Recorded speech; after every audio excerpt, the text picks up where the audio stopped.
We're so honored and proud to have Coco with us in Studio 1A. Coco, good morning. Morning. Congratulations. I have to say, every time we see Coco, we run, attack, squeal, and we're just lunatics because we are just so amazed by you and so happy for you. The world of tennis is now in a frenzy. Furthermore, it has nothing to do with what transpired on the court.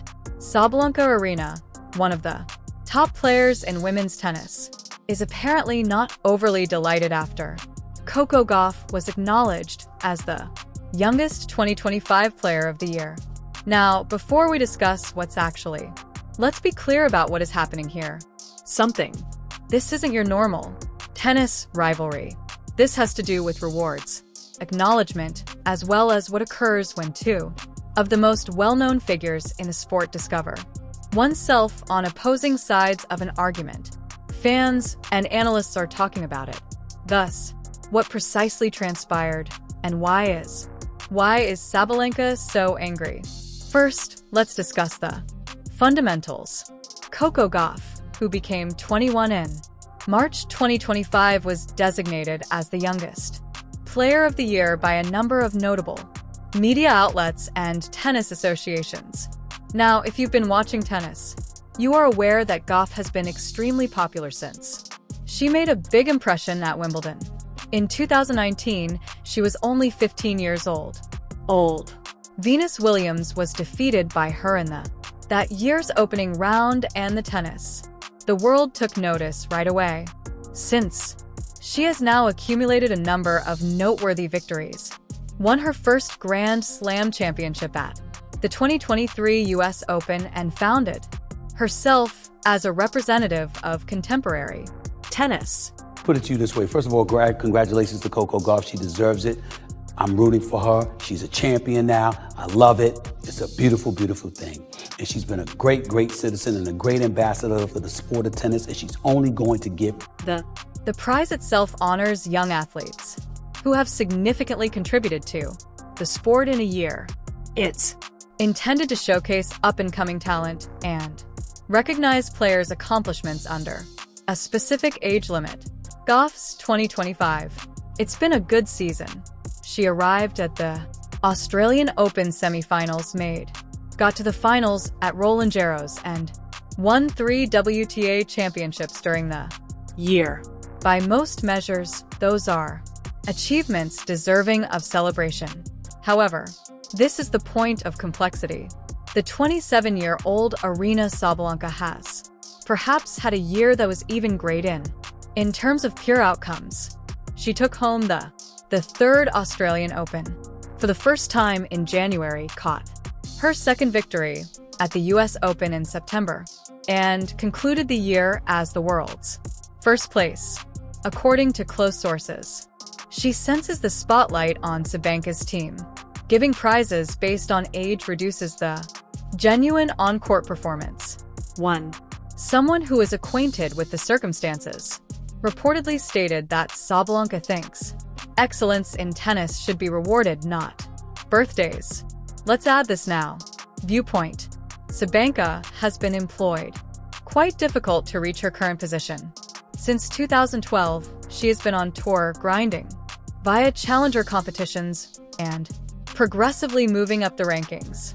She didn't achieve her maiden Grand Slam victory until at the Australian Open in 2023. She was 24 years old. That is seen as somewhat late in the contemporary period of tennis. Athletes such as Monica Seles, Serena Williams, as well as Martina Hingis won their first majors while still in their teens. Sabalenka took a different route.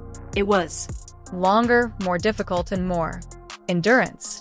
Thus, when you're in the arena, Sabalenka, when you recently experienced one of the best seasons of your career, taking home 2 Grand Slams and concluding the year as first, followed by headlines primarily honoring someone else due to their age.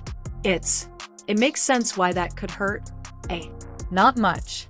As stated in a report from, according to Tennis Magazine, Sabalenka's team has been silently venting their annoyance regarding what they perceive to be media bias in the direction of younger players, even when elder Players are giving better performances.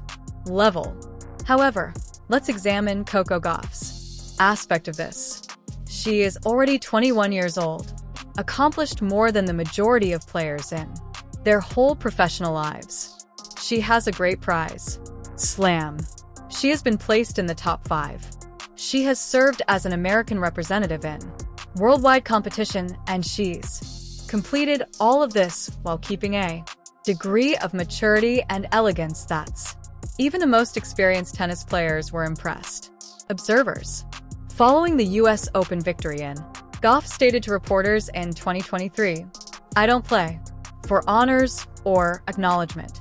I play because I'm passionate about this sport," has been repeatedly stated throughout 2025 as this dispute has progressed. The conflict between Gauff and Sabalenka isn't private, at least not in public. Respect has always existed between the two, toward one another during press briefings, as well as on social media. Each of them has played other multiple times as Sabalenka was holding a little advantage in their head-to-head document.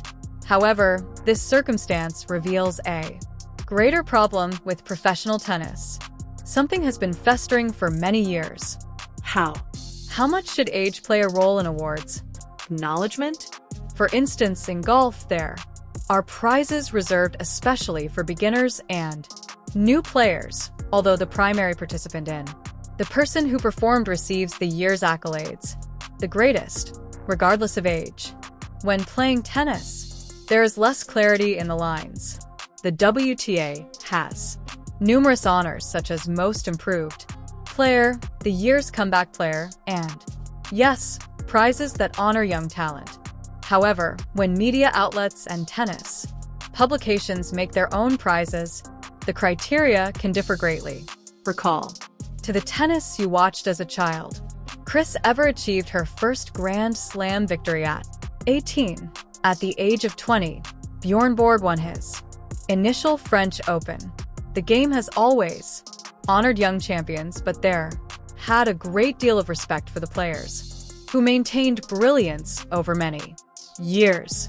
Jimmy Connors was participating in the greatest level till his late 30s. At a young age, Martina Navratilova won Wimbledon. 33rd. Both could be celebrated in the sport, youth as well as experience. What makes this a very intriguing scenario is the moment. We live in a time when the depth of women's tennis is enormous and competitive.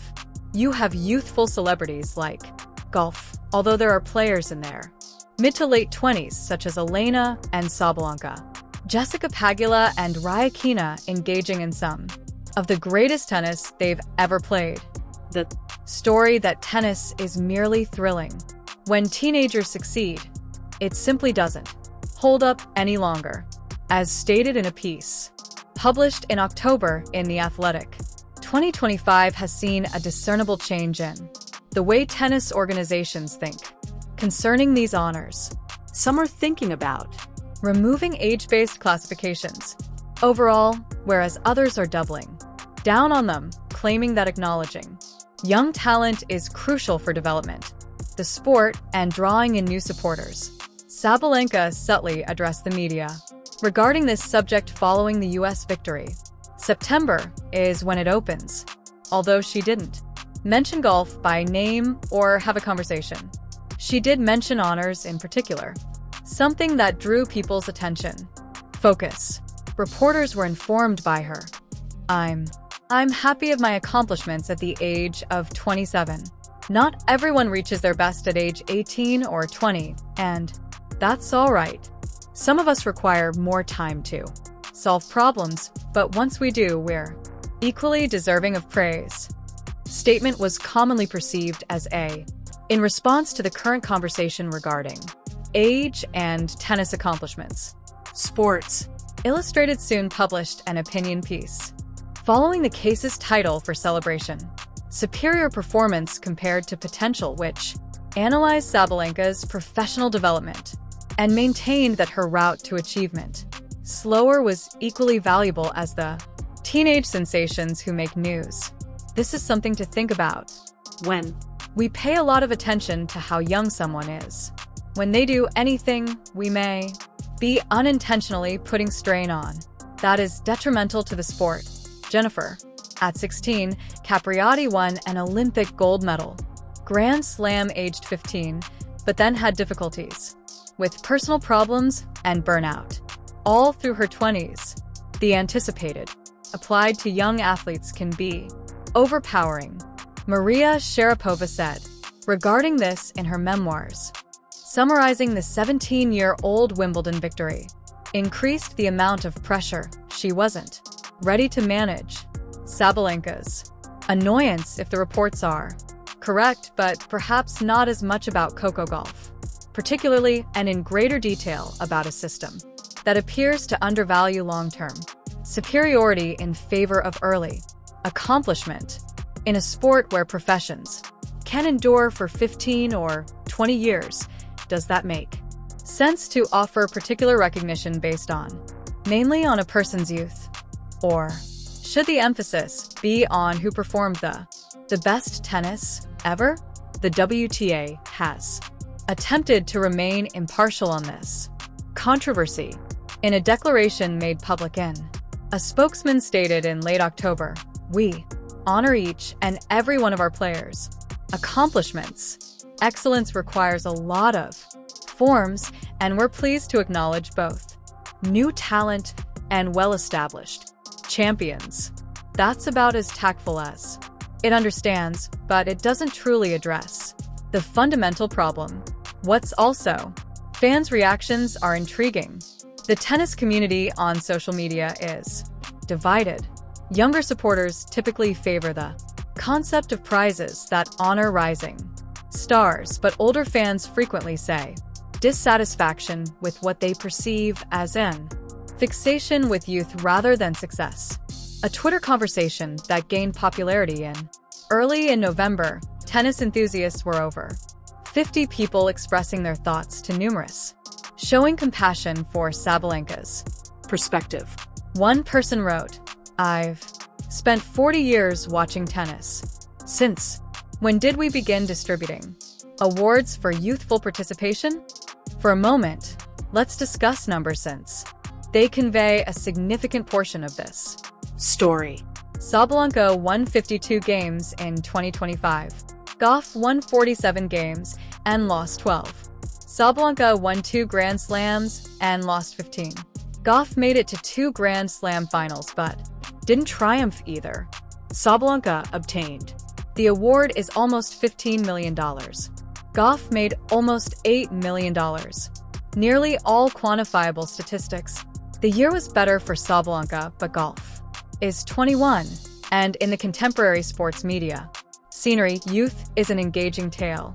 It draws in clicks, sponsors looking to make long-term investments, collaborations, and it appeals to a population that tennis associations are eager to draw in.